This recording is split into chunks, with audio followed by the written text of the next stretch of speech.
My daughter received a bike from her uncle, my brother, on her 11th birthday. She was over the moon and excited to use it because it was on her wish list for so long. Days ago, I discovered that my husband reached out to my brother to ask for the recipient for the bike and returned it to the store, and kept the money for himself while my daughter was at school. The bike was at home. My daughter and I got home and she started crying after noticing the bike was gone. My husband was home at the time.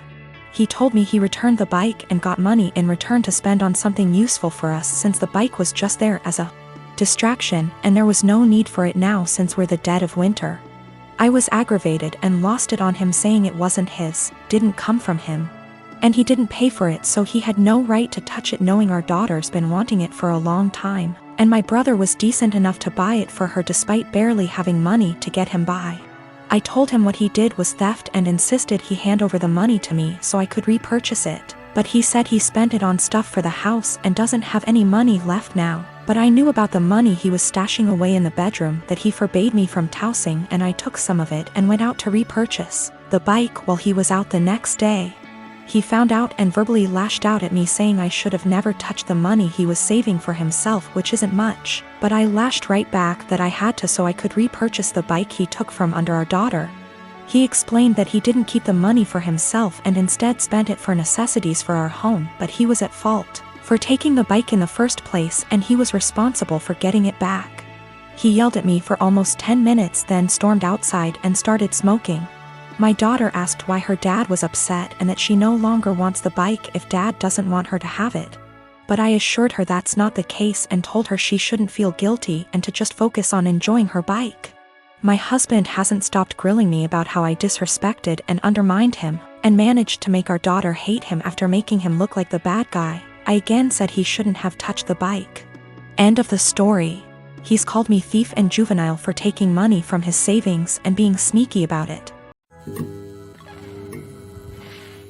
I am a hiring manager at a tech company and I was hiring for summer internships a little while ago. We had a guy, about 19 years old, applying for a summer internship between his freshman and sophomore years of college. It was a virtual interview over Zoom because of COVID. A minute or two in, when I was introducing myself, his mom came in and introduced herself and started talking about her son's work ethic. I thought it was a little strange. I said something polite about wanting to hear from him. She just didn't get the hint and kept coming into camera frame during the interview and interrupting her son to answer questions for him. I asked a few technical questions which he seemed to answer well and then cut the interview fairly short. I thought that was all over and done with until I'd gotten an email from a woman, a month later, asking about her son's application. She seemed offended he hadn't gotten an acceptance or rejection. It bothered me. I felt bad for the kid honestly. Way back when I was a teenager, my mom used to pull the same shit. But luckily she only did that when I was 15 and working for a day camp. Not when I was an adult applying for engineering jobs. But I felt like this poor kid was getting his chances ruined because his mom wasn't giving him the chance to apply on his own.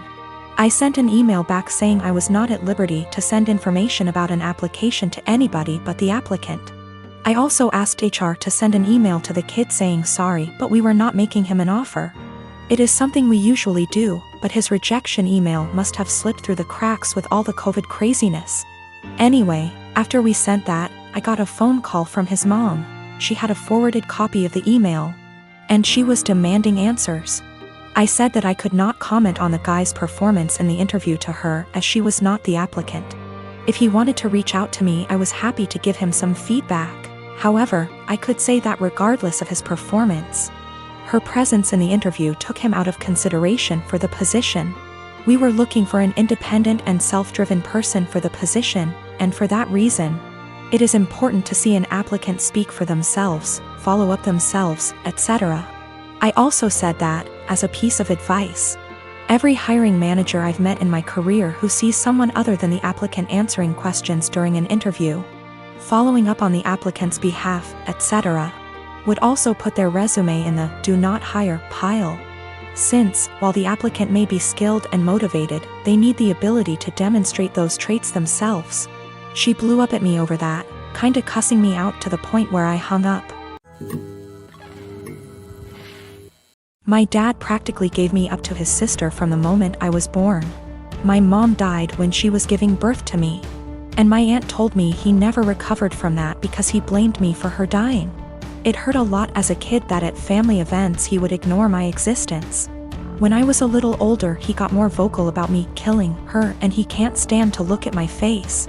You can imagine the amount of therapy that put me in. I used to go to church crying because I was scared about going to hell for doing that to my mom. That's how much his words me up. But the shitty part was that I never stopped trying to be accepted by him. After my high school graduation, he told me to never bother him again since he legally has no obligation to me anymore, since he was sending my aunt money to take care of me. Around that time is when I finally started accepting that reality, so from there we moved on with our lives. My aunt doesn't talk to me about him. Sometimes my grandparents do, and that's how I found out he got married. They were mad he didn't invite me to their wedding, but to me it didn't matter because we're not close. But it was his wife who wanted to meet me. It's the first time ever that he wants to make contact, and it was to pretty much say she wants me on their life. She doesn't know the real reason about why we're estranged. He asked me to please not say anything, and maybe this could be a way to reconcile after all. But he was only doing it for her. That much was clear when we talked. I never said I would be. He still insisted on us meeting at their place because she really wanted to meet me. All she thinks is we were estranged for not getting along in my teenager years, going to college and losing touch because of life stuff. It pissed me off that he played it off as us just not talking for petty reasons. Meanwhile, the actually reason damaged me for years. I told her the truth. Everything he said to me. That he was never a parent to me, that was all my aunt. It was definitely a shock for her. The outcome was a disaster. Everyone has heard about this now. My grandmas in particular told me she understands my anger. But this was his chance finding someone since losing my mom, and now it's been put in jeopardy. My dad is devastated. They think it was going too far to ruin his marriage that way when he was willing to include me in their lives, which could have been the start of our relationship. And they say not only did I ruin that, but also possibly wrecked his marriage. She just doesn't agree at all with what he did, and it could have been avoided if I didn't say anything. For me, it was hard not to tell the truth after the lies made it seem like it was nothing serious. I couldn't ignore what happened after what it did. If it was the right call, since it put their whole marriage at risk after all. My cousin turned 18 recently. She's in high school. She doesn't have a car, and during her birthday weekend, thought her parents were going to buy her one. They didn't get her one, and she was pretty upset.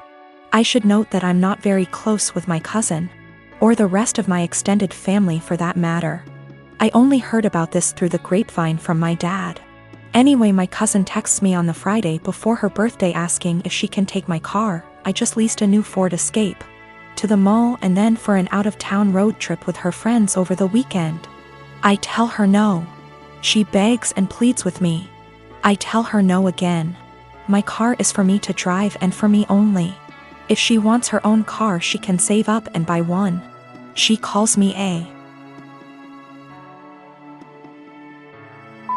and says that I ruined her birthday and that she's embarrassed because her friends think she got a car for her birthday and she doesn't have one. I don't respond to her and think nothing of it.